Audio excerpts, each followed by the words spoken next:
इसीगत जो है करीब 10,884 पद पे वैकेंसी निकाल दिया गया है। बहुत सारे छात्र छात्रों का इस वैकेंसी का इंतजार था। इस वीडियो में हम लोग जानेंगे अप्लाई डेट्स वगैरह के बारे में और कौन कौन सी इंपॉर्टेंट डिटेल्स सारी चीज़ जानेंगे।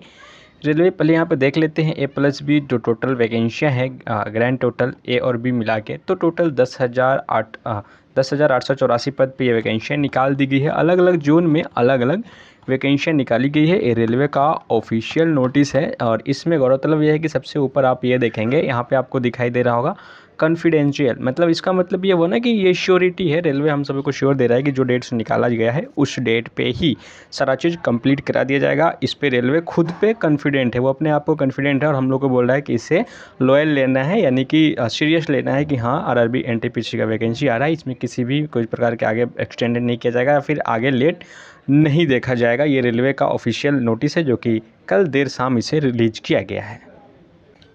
अब इसका ओवरव्यू में सब कुछ जानकारी लिया जाए तो नाम है RRB NTPC requirement 2024, article name RRB NTPC है, आपको ये समझ में आ रहा है। नीचे बात की जाए टोटल वैकेंसी का, तो वैकेंसी आपको यहाँ पे दिखाई दे रहा होगा 1084 पोस्ट पे, 10,884 पोस्ट पे वैकेंसी निकाला गया है। ऑनलाइन इसका जो अप्लाई मोड होगा ऑनलाइन होगा। डेट अभी इसके द्वारा क्लियर नहीं किया गया है, अवेलेबल सुन दिखाया गया और ऑफिशियल वेबसाइट या इतना पे जाके आप इसे नोटिस को डाउनलोड करके खुद से भी पढ़ पाएंगे। इंपॉर्टेंट चीज़ के बारे में जान लेते हैं। तो डेट के बारे में तो ही बताया नहीं गया है कि स्टार्ट डेट और इन डेट कब होगा, बट इससे रिलेटेड जो फीस वगैरह है इसकी जानकारी दे दी गई है। अप्लीकेशन फ़ी का बात करें तो UR और EWS जो कैटेगरी है ये 500 रुपये लगने वाले हैं। ये फ़ी रिफंडेबल होता है, ठीक है, ये फ़ी आपके वापस आ जाएंगे, पैसे उनके पास रहते नहीं है, ये सारी फ़ी वापस आ जाते हैं अगर आप एग्ज़ाम में अपेयर होते हैं तो। ST SC और PWH किसी भी प्रकार के डिसेबल कैंडिडेट हैं तो उनके लिए 250 रुपये रखे गए हैं। पेमेंट मोड ऑनलाइन ही होगा। सबसे ज़रूरी बात है यहाँ पे कि एज के बाद, तो मिनिमम एज जो है 18 साल के छात्र भर सकते हैं, मैक्सिमम एज जो है 30 साल के छात्र इसमें भर सकते हैं। Age relaxation application as per notification rule के हिसाब से दिया रहेगा। जो भी आरक्षण के अंदर आएंगे उन्हें इसमें छूट भी दिया रहेगा। दो तरीक़े का पोस्ट यहाँ पे होता है, ग्रेजुएट लेवल पे होता है और अंडर ग्रेजुएट लेवल का ही पोस्ट होता है। अंडर ग्रेजुएट लेवल का अगर पोस्ट का बात करें तो अकाउंट्स क्लर्क, यहाँ पे आपको दिखाई दे रहा होगा अकाउंट्स क्लर्क का है, कस्टम टाइप्स का है और कम ट्री के कलर का भी है, जूनियर कलर कम टाइप्स का भी है और ट्रेंड कलर का भी है। ये सारे अंडर ग्रेजुएट लेवल में आ जाएंगे, जिसका कि यहाँ पे पोस्ट आपको दिखाई दे रहा होगा। इस तरीके से यहाँ पे पोस्ट दिया हुआ है। ग्रेजुएट लेवल की बात करें, जो भी छात्र ग्रेजुएशन कर लिए हैं उनके लिए तो ग्रेजुएट लेवल ही होगा। तो अगर ग्रेजुएट लेवल का बात करें तो यहाँ पे आपको दिखाई दे रहा होगा गुड्स ट्रेन मैनेजर का है पोस्ट। इसके बाद स्टेशन मास्टर का जो पोस्ट है ये 963 पोस्ट दिया गया है और गुड्स ट्रेन मैनेजर का जो पोस्ट है ये 2684 पोस्ट है, जो कि यहाँ पे दिखाई दे रहा होगा। और कंफर्म जो टिकट सुपरवाइजर होता है, अगर इनका देखा जाए तो 1737 पोस्ट दिया हुआ है। Junior accountants and assistant come typist का देखा जाए तो 1371 पोस्ट आपको यहाँ पे दिखाई दे रहा होगा। उसी तरह से क्लर्क का कम टाइपिस्ट का पोस्ट यहाँ पे देखा जाए तो 725 पोस्ट है। ओवरऑल ऊपर अंडर ग्रेजुएट और ग्रेजुएट दोनों को जोड़ के देखा जाए तो 1084 पोस्ट पे आपकी वैकेंसी निकाली गई है। एलिजिबिलिटी क्राइटेरिया की अगर बात कर लें तो देख सकते हैं सबका अलग अलग एलिजिबिलिटी है। जितना भी पोस्ट मैंने बताया सबका अलग अलग एलिजिबिलिटी है। यहाँ पे आप इसे ध्यान से देख लें। अगर अकाउंट्स क्लर्क कम टाइपिस्ट का भरना चाह रहे हैं तो किसी भी यूनिवर्सिटी से ग्रेजुएशन पास आपका होना चाहिए। नीचे लगभग यहाँ से लेकर यानी कि चीफ कॉमन कम टिकट सुपरवाइजर तक ग्रेजुएशन पास होना चाहिए फ्रॉम एनी रिकमेंडेशन यूनिवर्सिटी से, सरकारी हो प्राइवेट सभी से हो तो यहाँ पे भर सकते हैं, ठीक है। और लगभग graduation pass from A required university typing Hindi and English. तो दो पोस्ट है जिसमें कि टाइपिंग भी खोजा है, इंग्लिश और हिंदी के लिए, जिसमें टाइपिस्ट है। अदरवाइज जो है आप ग्रेजुएशन पास हैं तो इस फॉर्म को अप्लाई कर सकते हैं, ठीक है। और सिलेक्शन का प्रोसेस जो है, selection process candidate will be completed through 3 phases.